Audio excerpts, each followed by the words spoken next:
Good morning students, I am Ravindra sir from RTV school. तो आज हम लोग क्लास 8 का एसएसटी का अध्ययन करेंगे और lesson 1 our past when where when and how. Class subject SST class 8, हम लोग क्लास 8 का ये रही आपकी बुक। आपने परचेज नहीं किया है तो कृपया कर लें। आज हम लोग इसका स्टार्ट करने जा रहे हैं। तो इसमें 3 पार्ट्स हैं, हिस्ट्री, ज्योग्राफी एंड सिविक्स। तो आज हम लोग हिस्ट्री का फर्स्ट चैप्टर देखने जा रहे हैं, chapter where when and how. इस चैप्टर में आप लोगों को टाइम फ्रेम दिया है and overview of the period दिया है। इसमें हम लोगों को मॉडर्न पीरियड के बारे में कुछ पढ़ना है, पूरे मॉडर्न के बारे में जानना है। तो इसमें कुछ ओवरव्यू दिया है, इसके ओवरव्यू के बारे में मैं कुछ आपको बताने जा रहा हूँ। ऐसे मैंने इसमें कुछ शॉर्ट में लिख दिया है ओवरव्यू के विषय में, और इसका पीडीएफ बना करके मैं आपको व्हाट्सएप पे भेज दूंगा, ठीक है। तो देखिए, an overview of the modern period, modern period के बारे में बताया जा रहा है। क्योंकि पिछले क्लास में हम लोगों ने इसके बारे में पढ़ा था कि हिस्ट्री को 3 भागों में बांटा गया है, ancient, medieval and modern. Medieval में हम लोग देखे थे कि 8वीं शताब्दी यानी 8th सेंचुरी से लेकर के 18th सेंचुरी तक जो है हम लोग मिडिएवल इंडिया था। मिडिएवल इंडिया के भी 2 पार्ट थे। अब हम लोग यहाँ मॉडर्न इंडिया के बारे में पढ़ेंगे।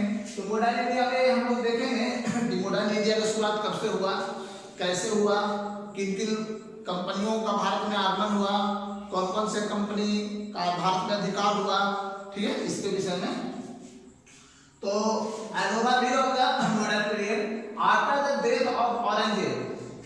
मॉडर्न पीरियड की नींव तो औरंगजेब की मृत्यु के बाद से ही पड़ गई थी, क्योंकि जब तक औरंगजेब का शासन रहा तब तक मुगल साम्राज्य पूरी मजबूत रहा। और औरंगजेब की मृत्यु के बाद जो है मुगल साम्राज्य का पतन होना शुरू हो गया, धीरे धीरे वो टूटता चला गया। औरंगजेब की मृत्यु के बाद the Mughal empire disintegrated into a number of autonomous states.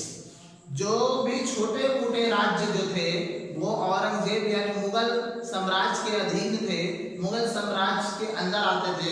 उन्होंने औरंगजेब की मृत्यु के बाद स्वयं को स्वतंत्र घोषित कर लिया और वो मुगल साम्राज्य के अधीन नहीं रहना पसंद करते थे और स्वतंत्र हो गए। तो उसके बाद धीरे धीरे भारत में विदेशी कंपनियों का आगमन हुआ। पुर्तगाली आए, फ्रेंच आए, डच आए, इंग्लिश आए, जिसको अंग्रेज ब्रिटेन वाले भी आए। मगर सबने यहाँ कुछ समय तक अपना कार्य व्यापार किया, मगर अंग्रेज ने जो है अपने कार्य व्यापार की नीति थोड़ी अलग ढंग से अपनाई और यहाँ पूरी तरह भारत को अपने कब्जे में ले लिया। तो यही इस बात में ओवरव्यू बताया गया है कि while the British were rising to power, अपने पावर में आए, British rule in India had great social, economic and cultural impact. The spread of English education introduced the Indian to Western science, philosophy, literature and throughout and allowed in them the high ideal of the liberty, equality and fraternity. मतलब कि जब अंग्रेज भारत में आए, अपना प्रभुत्व स्थापित किए, तो ऐसा नहीं, उन्होंने भारत से भी, यहाँ का कल्चर से भी बहुत कुछ सीखा। और इंडियन लोग भी, भारतीय लोग भी उनके कल्चर से काफी कुछ सीखे। और उन्होंने यहाँ अपनी सुविधा के लिए ही लोगों के बीच जो है या तो कहीं इंडिया में इंग्लिश शिक्षा को नेसेसरी कर दिया, आवश्यक कर दिया। और यहाँ के भी लोग जो है इंग्लिश की जानकारी रखने लगे, धीरे धीरे इंग्लिश सीखने लगे। इंग्लिश की जानकारी होने से उन लोग का जो है अंग्रेज की कल्चर, उनकी टेक्नोलॉजी, उनके लिटरेचर, उनकी मेडिसिन के बारे में जो है काफी जानकारी मिला। और अंग्रेज की एक प्रबल नीति रही। अंग्रेज ने जब यहाँ आया और उन्होंने यहाँ के लोगों को देखा तो उस समय हमारे देश में कास्टिज्म बहुत ज्यादा था, कास्ट सिस्टम की व्यवस्था, कास्ट सिस्टम ज्यादा उग्र पूरा था। ऊपर कास्ट के लोग नीचे कास्ट के छुआछूत मानते थे, नीचे कास्ट के लोग जो नीचे जाति के लोग होते थे, SC ST जो लोग होते थे बहुत नीचे कास्ट के, उन्हें मंदिर में प्रवेश नहीं होना वर्जित था। इसलिए जो है उन्होंने फुल राज करने की नीति अपनाई।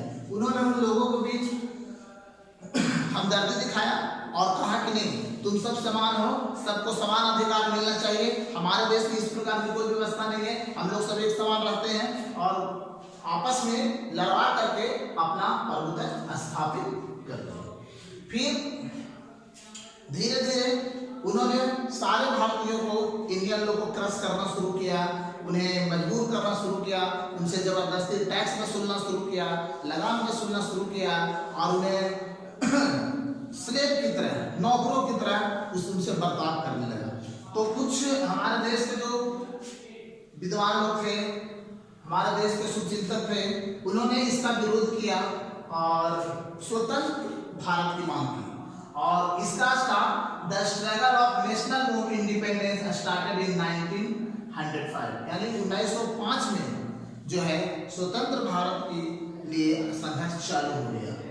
और the period between 1919 and 1934 is known as the Gandhian era of the mass movement.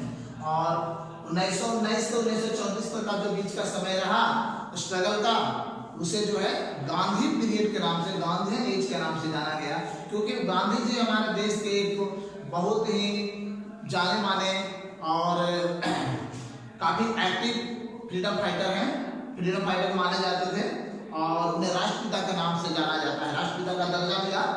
तो गांधी जी जो थे, Gandhi ji lead the non violence national movement against the British rule. Gandhi ji ने हमेशा अहिंसा को अपनाया, वो अहिंसा के परम पुजारी थे और मानते थे कि अहिंसा ही परम धर्म है और अहिंसा से ही उन्होंने कोशिश की देश को आजाद कराने के लिए, ब्रिटिश से लड़ने के लिए।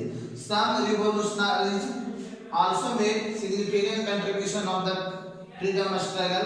कुछ जो है क्रांतिकारी लोग जो थे देश की आजादी के लिए, जो है स्वतंत्रता की मांग के लिए आगे बढ़े और बहुत कुर्बानियां देनी पड़ी, बहुत बलिदान देने पड़े, बहुत लोग को फांसी भी चढ़ना पड़ा, बहुत लोग जेल भी गए, बहुत लोग को मार दिए गए। इसके बाद जो है हमारे देश को 15 अगस्त 1947 को आजादी मिल गई।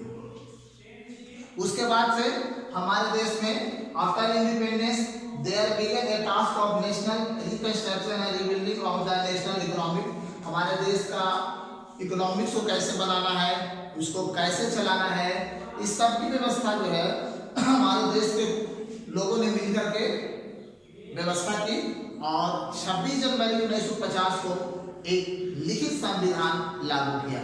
चूंकि संविधान इसलिए बनाया गया कि संविधान हमारे देश का सर्वोच्च कानून है, इसे हर भारतीय को मानना अनिवार्य है और हर भारतीय को इसको सम्मान करना चाहिए और लोग करते भी हैं। तो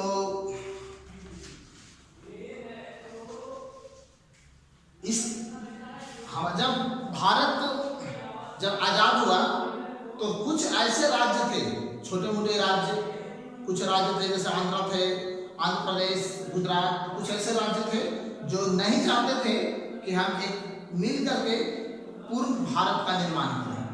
मगर हमारे कुछ देश के जो विद्वान नेता थे, उन्होंने लोगों को समझा बुझाकर, छोटे मोटे राजाओं को समझाकर उन्हें जो है आपस में मिला करके एक भारत जैसे राष्ट्र का निर्माण किया।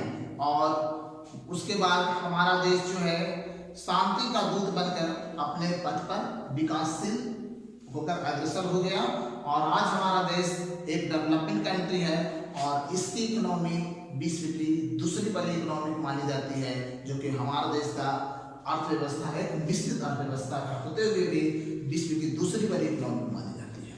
तो ये था हमारा ओवरव्यू, जिसको हम लोगों ने ओवरव्यू किया, कुछ शॉर्ट टर्म्स देखें, उसके विषय में हम लोगों ने जाना।